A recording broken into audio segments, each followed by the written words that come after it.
IPL ശരിക്കും ആവേശത്തിൻ്റെ പരകോടിയിലെത്തിയിരിക്കുന്നു എന്നതിന് ഈ പോയിന്റ് ടേബിൾ തന്നെ സാക്ഷി. ഒന്നാമത് നിൽക്കുന്ന ടീമും ആറാമത് നിൽക്കുന്ന ടീമും തമ്മിലുള്ളത് എത്ര പോയിന്റ് വ്യത്യാസമാണെന്നറിയുമോ?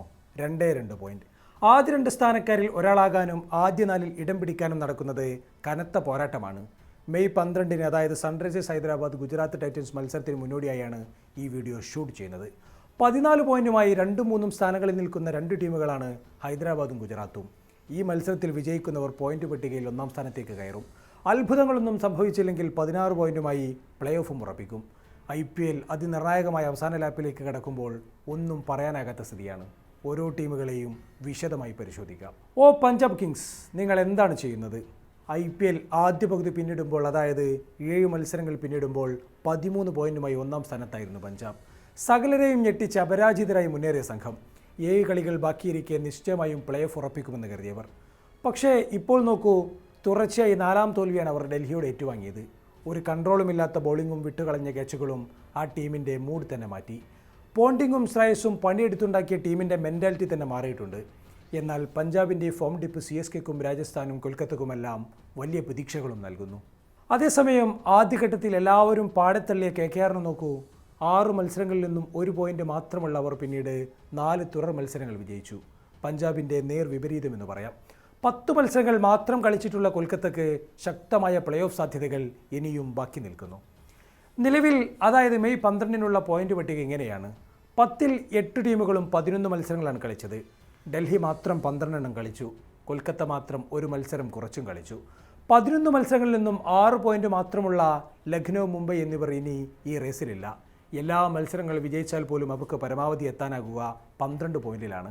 4-ാമത് നിൽക്കുന്ന പഞ്ചാബിന് പോലും നിലവിൽ 13 പോയിന്റ് ആയിട്ടുണ്ട്. പക്ഷേ മുംബൈക്കും ലക്നൌവിനും മറ്റുള്ളവരുടെ പ്ലേ ഓഫ് സാധ്യതകളെ അവസാനിപ്പിക്കാനാകും. RCBക്ക് ഇനി ബാക്കിയുള്ളത് 3 മത്സരങ്ങളാണ്. ഒന്ന് KKRുമായി, അടുത്തത് പഞ്ചാബുമായി, പിന്നീടുള്ളത് ഹൈദരാബാദിനെതിരെ. സത്യത്തിൽ ഈ മത്സരങ്ങളെല്ലാം RCBക്കും ജീവൻ മരണ പോരാട്ടങ്ങളാണ്. കൊൽക്കത്തയ്ക്കെതിരെ വിജയിച്ചാൽ പിന്നെ 16 പോയിന്റുമായി ഏതാണ്ട് പ്ലേ ഓഫ് ഉറപ്പിച്ച് ടോപ്പ് 2-ന് വേണ്ടി കളിക്കാം. എന്നാൽ തോറ്റാലോ, പിന്നീടുള്ള 2 മത്സരങ്ങളും RCBക്കും ജീവൻ മരണ പോരാട്ടമാകും. ആദ്യം പ്ലേ ഓഫ്, പിന്നെ ടോപ്പ് 2 എന്നതാകും അവരുടെ ലക്ഷ്യം. RCBയുടെ കാര്യം മാത്രമല്ല, ഗുജറാത്ത് ഹൈദരാബാദ് ടീമുകളുടെയും കാര്യം ഇങ്ങനെ തന്നെ. ഗുജറാത്ത് ഹൈദരാബാദ് മത്സരത്തിൽ വിജയിക്കുന്നവർക്ക് പ്ലേ ഓഫ് ഏതാണ്ട് ഉറപ്പിച്ച് ടോപ്പ് 2-ന് വേണ്ടി കളിക്കാം. അല്ലാത്തവരുടെ സാധ്യതകൾ നൂൽപാലത്തിലേക്ക് മാറും. തുടർ തോൽവികളിൽ പതറുന്ന പഞ്ചാബിന് ബാക്കിയുള്ളത് 3 മത്സരങ്ങളാണ്. ഇതിൽ 2 എണ്ണമെങ്കിലും വിജയിക്കണമെന്ന സെനാരിയോ ആണ് അവർക്ക് മുന്നിലുള്ളത്. പക്ഷേ ഈ 3 എണ്ണത്തിൽ 2 എണ്ണം കളിക്കേണ്ടത് ഓൾറെഡി ടൂർണമെൻറ്റിൽ നിന്നും ഔട്ടായ മുംബൈയോടും ലക്നൌവിനോടുമാണ്, 1 എണ്ണം RCBയോടും. IPL സെക്കൻഡ് ഹാഫിൽ അത്ഭുതകരമായൊരു കംബാക്ക് നടത്തിയ മറ്റൊരു ടീം CSKയാണ്. 8 മത്സരങ്ങൾ തീരുമ്പോൾ ചെന്നൈക്കുണ്ടായിരുന്നത് വെറും 6 പോയിന്റ് മാത്രം. അതായത് 5 എണ്ണത്തിലും തോറ്റ് 3 എണ്ണത്തിൽ മാത്രം വിജയിച്ചു നിൽക്കുന്നു. പക്ഷേ പിന്നീട് അങ്ങോട്ട് ചെന്നൈ നടത്തിയത് ഗംഭീരമായ കംബാക്കാണ്. നിർണായകമായ ആദ്യ മത്സരത്തിൽ ബദ്ധവരികളായ മുംബൈയെ തോൽപ്പിച്ചു. പിന്നാലെ തോൽപ്പിച്ചത് ഡൽഹിയെ. അടുത്ത മത്സരത്തിൽ എതിരാളികളായ ലക്നൌവിനെയും മലർത്തിയടിച്ചു. ഇവിടെ നമ്മൾ മനസ്സിലാക്കേണ്ട ഒരു കാര്യം, ചെന്നൈ ഈ തോൽപ്പിച്ച 3 ടീമും ടേബിളിൽ ടോപ്പിൽ നിൽക്കുന്നവരായിരുന്നില്ല എന്നതാണ്. മോശം ഫോമിലുള്ള ടീമുകളെയാണ് ചെന്നൈ തോൽപ്പിച്ചത്. എങ്കിലും തുടർ വിജയങ്ങൾ നൽകുന്ന വിന്നിംഗ് സ്ട്രീക്ക് ചെന്നൈയുടെ സാധ്യതകളെ വാനോളം ഉയർത്തിയിട്ടുണ്ട്. ഇനി ചെന്നൈക്ക് എതിരിടേണ്ടത് മെയ് 15-ന് ഇതേ ലക്നൌവിനെ തന്നെയാണ്. അന്നുകൂടി വിജയിക്കാനായാൽ ചെന്നൈയുടെ സാധ്യതകൾ വാനോളം ഉയരും. കാരണം 14 പോയിന്റായി അവരുടെ സമ്പാദ്യം ഉയരും. പിന്നീട് എതിരിടേണ്ടത് സൺറൈസേഴ്സ്, GT എന്നിവരെയാണ്. അതിലേതെങ്കിലും ഒന്ന് കടക്കുക എന്നതായിരിക്കും അവരുടെ ലക്ഷ്യം. പ്ലേ ഓഫ് പോലും ചെന്നൈക്ക് സാധ്യത മാത്രമാണെന്നിരിക്കെ ടോപ്പ് 2 ചെന്നൈക്ക് അതിമോഹം തന്നെയാണ്. പക്ഷേ എല്ലാ മത്സരങ്ങളും വിജയിക്കുകയാണെങ്കിൽ അങ്ങനെയൊരു സാധ്യത പോലും നിലനിൽക്കുകയും ചെയ്യുന്നു. സ്പോർട്സിൽ നമ്മൾ എപ്പോഴും ഒരു മിറാക്കിൾ പ്രതീക്ഷിക്കണം എന്നാണല്ലോ.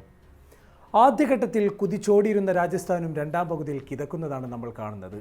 അവസാന 4 മത്സരങ്ങളിൽ 1-ൽ മാത്രമാണ് അവരുടെ വിജയം. അതായത് 7 മത്സരങ്ങളിൽ നിന്നും 10 പോയിന്റ് ഉണ്ടായിരുന്ന റോയൽസ് 11 മത്സരങ്ങൾ കഴിഞ്ഞിട്ടും നേടിയത് 12 പോയിന്റ് മാത്രം. ഡൽഹി, ലക്നൗ, മുംബൈ എന്നിങ്ങനെ താരതമ്യേന തങ്ങളെക്കാൾ മോശം ഫോമിലുള്ളവരെയാണ് അവർക്ക് എതിരിടേണ്ടത് എന്നത് രാജസ്ഥാന് അനുകൂല ഘടകമാണ്. 3-ൽ 2 എണ്ണമെങ്കിലും വിജയിക്കുക എന്നതാണ് രാജസ്ഥാന് ഇനി ചെയ്യാനുള്ളത്. നിലവിൽ പോയിന്റ് പട്ടികയിൽ 7-ാമതുള്ള ഡൽഹിക്കുള്ളത് 10 പോയിന്റാണ്.